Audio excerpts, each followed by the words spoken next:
I'm going to keep my comments kind of quick because I'm kind of keen also, and I'm sure both Roz and Rob are keen to have all of you a chance to talk and share some ideas. So let me jump to the chase. I think this is great. When I worked at UNFPA, we were fortunate enough to have an executive director at the time who didn't always feel comfortable on some of the issues on sexual and reproductive health, but loved young people and was absolutely convinced that the future was going to be determined by bright young people stepping forward and claiming their right to development and sustainable development and participation in the global economy and the global good governance.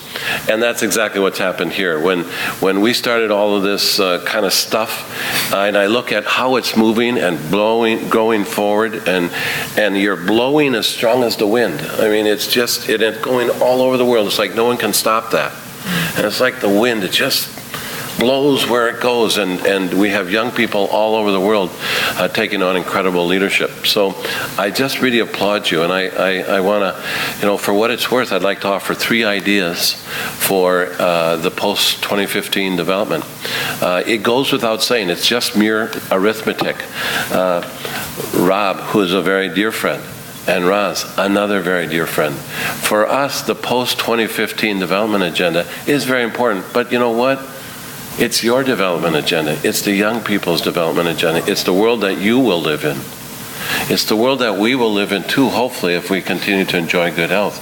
But fundamentally, it's the world that you will grow into adulthood and raise your children and raise your family, be with those that you love and care about, and the world that you live will be determined by these events that are taking place today and over the next, really over the next 18 months in terms of that global dialogue.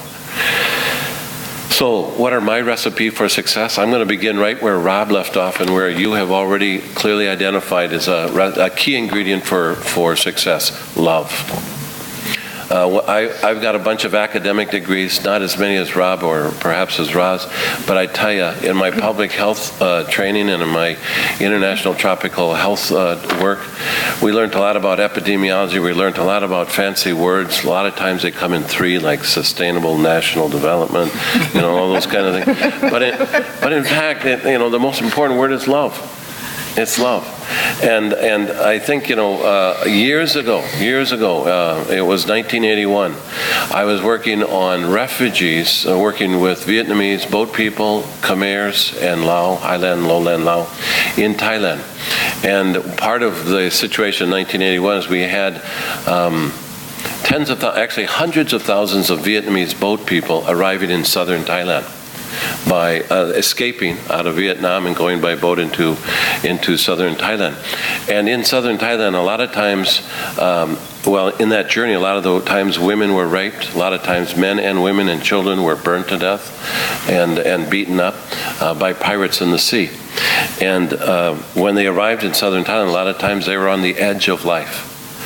And there was a gentleman, Suchart, who was responsible for our programming in southern Thailand, and he would work as a Thai citizen, as a Muslim in Buddhist Thailand, working with the local health authorities to provide protection and health for those Vietnamese boat people.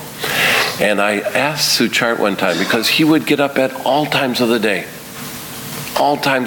and night, and go and meet with government officials, governors, the village leaders, talk to the immigration authorities, to the police, and he would insist on providing care for these people. And I said, Suchart, why do you do that? And he says, Steve, he said, I have one litmus test for what I do. And he says, if this was my son or daughter and I couldn't help them, what would I want somebody else to do? And I tell you, that phrase of Suchart has impacted me in all of my professional career. I think of the mothers and fathers, if I couldn't be there for my son or daughter, gay or straight, lesbian or not, rich or poor, selling sex or not, mentally healthy, mentally ill, in a detention center, in jail, poor, struggling, on the street, drug use, whatever, a migrant, physically disabled. If I couldn't provide support, what would I want somebody else to do? And that's the way to go. And I think that that's probably not preached enough as a public health fundamental, but it's certainly preached in all the world's great religions. And this passion for caring for another individual. And yes, of course, we go to school to get smarter and educated and degrees and all of that stuff. And as we walk the road of life, we pick up other important life skills. But I think the core thing that it really, if it never changes, is this fundamental commitment to love one another. Now, I think when I look at a person like Ross, I think Lady Ross, First Lady of P&G, there's no reason why Ross had to get involved in the HIV/AIDS response. Really. That wasn't necessarily in her portfolio, but she chose to do that. That was a personal call, a personal commitment. Same thing for Rob. I can say easily, the best boss I ever had in the UN system, and I've had a few, is the best guy. The best boss I ever had. Why? Because he chose to love his team as opposed to intimidate and fear and, I know more than you and I told you to get that report ready by tomorrow and today's today and it's not ready. No, none of that stuff. It was this commitment to loving and to being a person with compassion and understanding. So I'm not telling you anything you don't know. I'm just simply affirming what you already know. And don't let anybody ever tell you that you got to throw that out the window, that's old-fashioned. That is still a winning formula for the post-2015 development agenda and for the challenges we face today. If there's a Melbourne moment, that's a nice phrase. I love it. Let it be the moment of love.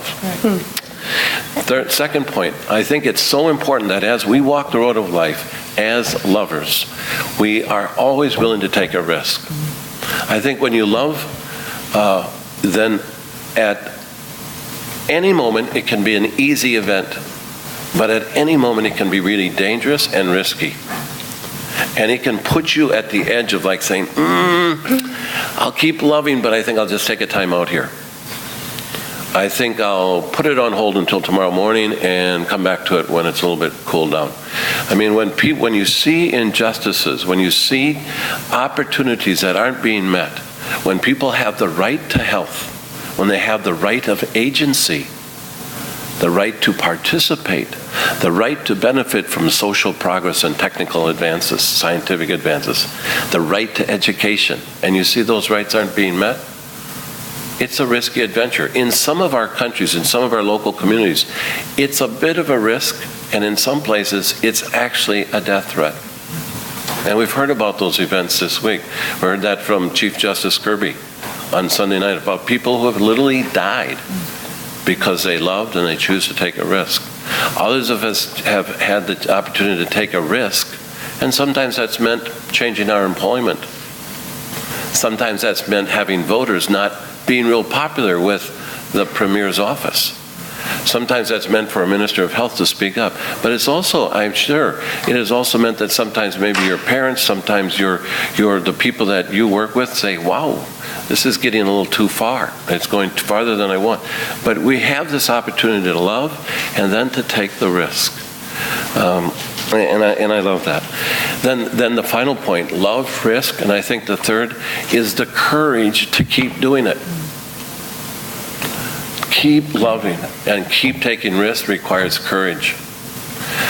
Because we will get hammered. I can tell you just recently, I got screamed at, hollered at by somebody who's really important in my life, who's important in my UN career. Well, he happened to be wrong, but at any rate, I had to have the courage the next day to say, hey, I'm sorry you had a bad hair day, but you know what? We're going to keep doing what we're doing, and you can't chase me away because you can't chase the issue away. And I tried to do that with love, not like, bop him in the face, but to keep having the courage to know what you know is right. And, tenacity, I say tenacity wins 95% of the issues. If you just hang in there and have the courage to keep fighting. Look at all the people we admire today. Nelson Mandela, who we've heard several times a quote. Not easy for him. He loved, he took risks, and then he had the courage to keep going. Martin Luther King, some of the, a person who I grew up with. And I grew up learning of his death by a family member, not an immediate family member, celebrating that some black person had been shot, and that was going to help America. But the idea of that, that you have to have the courage to just keep going when all around you looks so bleak. And when somebody says, well, sex workers, they violated the law, God damn it, they deserve to be in jail. I mean, it's the courage to stand up, to speak truth to power. Because that never changes. That courage, truth to power. And maybe I'll just end there and say, you know, when I look at leaders, when I look at people who love, risk, and courage, I think of this guy. I think of that woman. And it's great because we are not alone. We're not alone. You always find people who are willing to walk the road with you. And that's a good thing about love. The more you love, the more you find others who are loved. The more you risk, you find others who are going to stand with you. And the more you take courage, you find some really brave souls. So with that, I'd like to say thanks. I also want to acknowledge Phil Silverman. He's another guy who loves and takes risks and has courage. Phil is one of the key pioneers, I'd say a global pillar in the HIV/AIDS response. Phil, for many, many years, championed the Elizabeth Taylor Fund and worked with MFAR and did some of the most innovative, daring, risk-taking, courageous work in San Francisco and the world when it wasn't so easy to talk about HIV. Thanks.